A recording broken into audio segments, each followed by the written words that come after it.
मेलुहा के मृत्युंजय दी immortals of Meluha Amish Tripathi द्वारा लिखित शिवा ट्रिलॉजी की पहली कड़ी है, जो भगवान शिव के व्यक्तित्व को एक आम इंसान के रूप में दर्शाती है तथा उसकी यात्रा और संघर्षों को फंतासी शैली में प्रस्तुत करती है। मेलुहा का साम्राज्य और शिव का आगमन।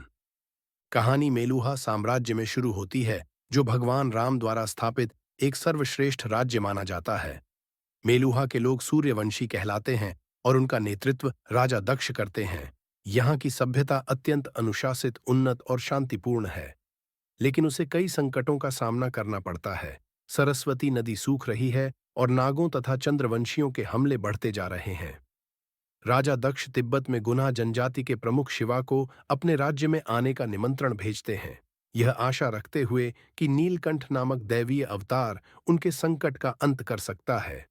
शिवा, जो अपनी जनजाति के साथ युद्ध और पीड़ा भरे जीवन से परेशान हैं, मेलुहा जाने का प्रस्ताव स्वीकार करते हैं। मेलुहा में पहुंचने के बाद उनके साथी अचानक बीमार पड़ते हैं, लेकिन शिवा को कुछ नहीं होता और उनके गले का रंग नीला पड़ जाता है। आयुर्वती, मेलुहा की प्रधान चिकित्सक और जनता शिवा को नीलकंठ मानने लगती है। एक भविष्यवाणी के अनुसार मेलुहा का उद्धार करता। मेलुहा की संस्कृति, संघर्ष और शिवा का सफर। शिवा मेलुहा की राजधानी देवगढ़ पहुंचते हैं, जहां वे राजा दक्ष, सेनापति नंदी और वैज्ञानिक बृहस्पति से मिलते हैं।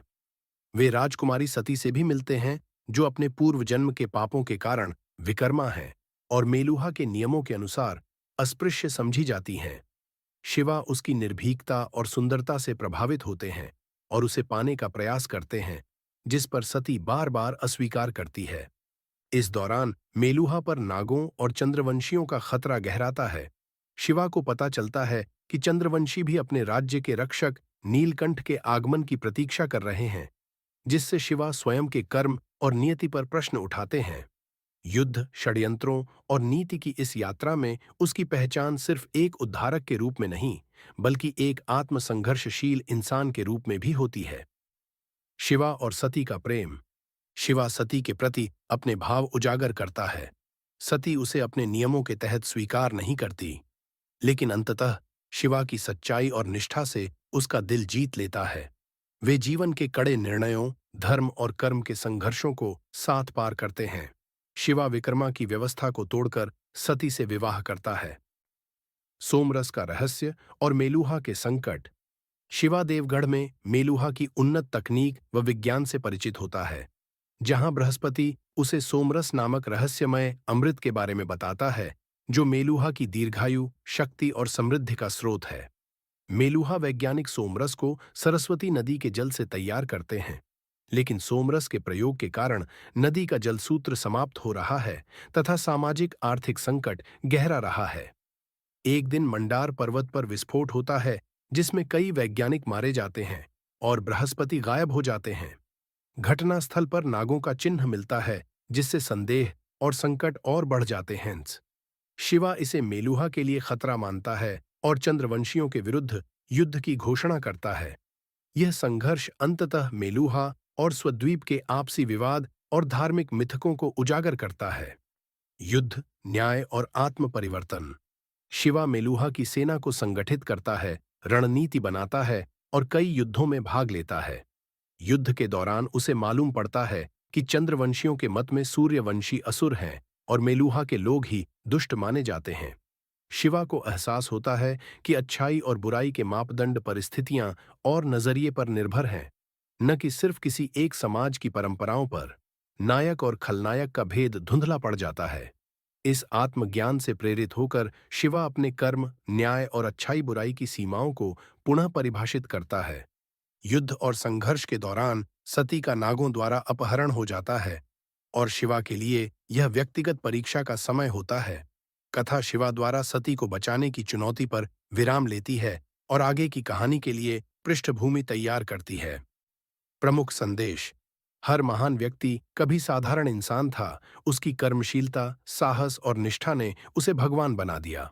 अच्छाई बुराई का निर्धारण परिस्थितियों, संस्कृति और व्यक्तिगत अनुभव से होता है।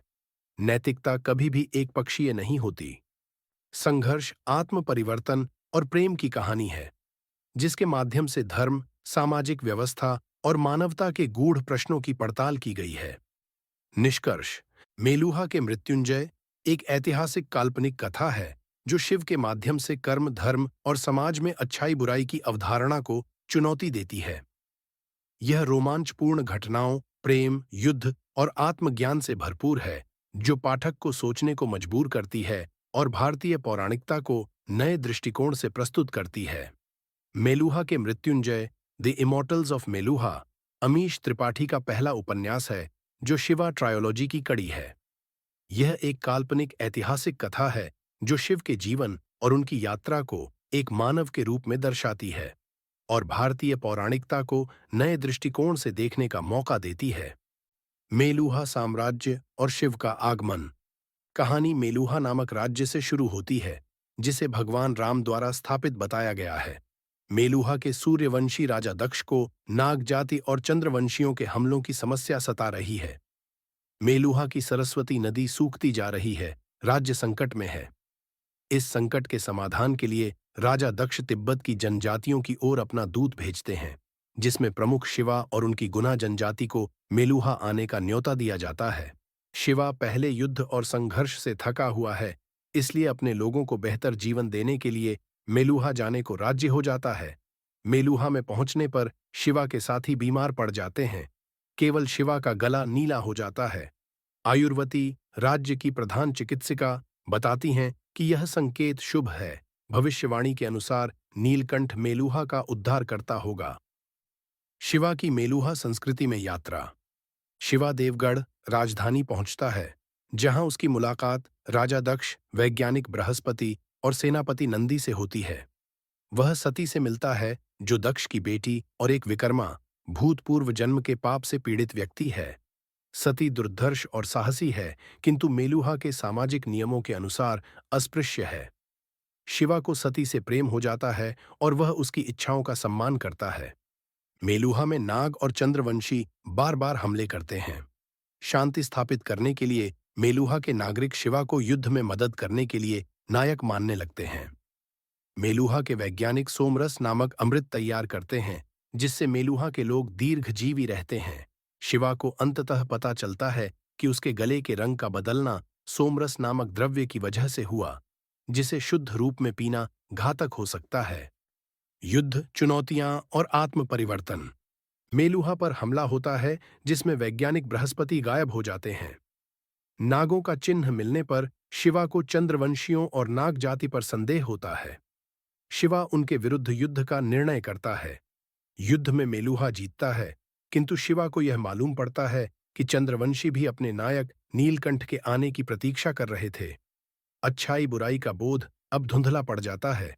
शिवा महसूस करता है कि नैतिकता, संस्कृति और कर्म व्यक्ति की दृष्टि पर निर्भर करते हैं। सती का अपहरण नागों द्वारा कर लिया जाता है, जिससे कहानी शिवा की व्यक्तिगत परीक्षा और संघर्ष की ओर मुड़ती है। शिवा की यात्रा केवल धर्म और युद्ध की नहीं, बल्कि आत्मज्ञान, प्रेम और कर्म की भी है। कथा के संदेश एवं निष्कर्ष। प्रत्येक महान व्यक्ति कभी साधारण मानव होता है, जिसे कर्म और संघर्ष देवत्व की ओर ले जाते हैं।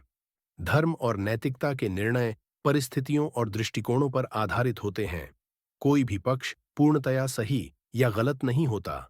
यह कथा सामाजिक व्यवस्था, प्रेम, संघर्ष और उद्देश्य की खोज के इर्द गिर्द बुनी गई है।